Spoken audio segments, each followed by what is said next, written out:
Recrudescence des coups d'État en Afrique, un docteur en droit donne les raisons profondes. Pour plus d'informations sur ce sujet, retrouvez-nous après le générique. Mais avant de commencer, n'oubliez pas de vous abonner et d'activer la cloche de notification pour ne pas manquer nos prochaines vidéos. Bon visionnage.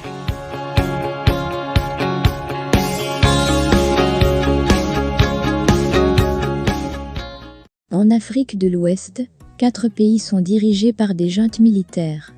Le Mali, la Guinée, le Burkina Faso et tout dernièrement le Niger ont à leur tête des militaires et tout porte à croire que ces soldats ont la bénédiction des peuples de ces différents pays.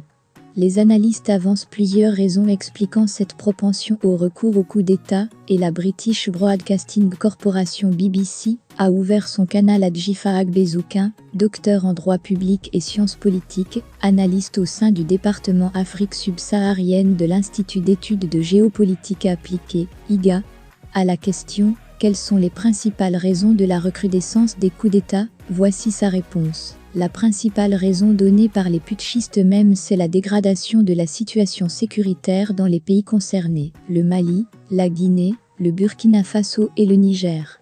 Mais il est important de voir au-delà et chercher les causes profondes même de l'insécurité grandissante. À mon avis, et je pense que cet avis est partagé par bien d'autres analystes de la situation dans la sous-région, c'est la pauvreté qui est à la base de tout cela. Parce que les personnes qui deviennent finalement des terroristes et qui traumatisent les populations, ce ne sont pas des étrangers, ce sont des nationaux, des personnes qui se sentent abandonnées, laissées pour compte par le pouvoir politique. Face à la misère, les gens sont capables de tout pour s'en sortir. Alors, si les coups d'État se justifient par la situation sécuritaire, cette dernière s'explique à son tour par la misère et la pauvreté, le chômage, spécialement chez les jeunes qui résultent finalement de la mauvaise gouvernance de nos États.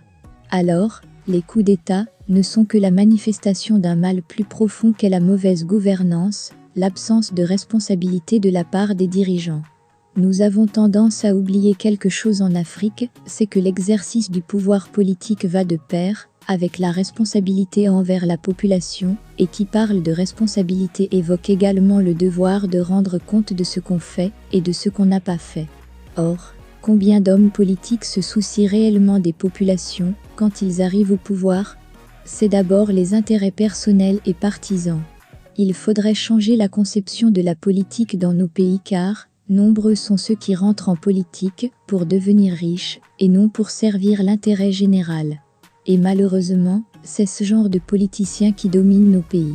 Alors, pour résumer, la recrudescence des coups d'État, si elle s'explique par la dégradation de la situation sécuritaire, c'est avant tout le chômage et la pauvreté créés par la mauvaise gouvernance qui en est la racine.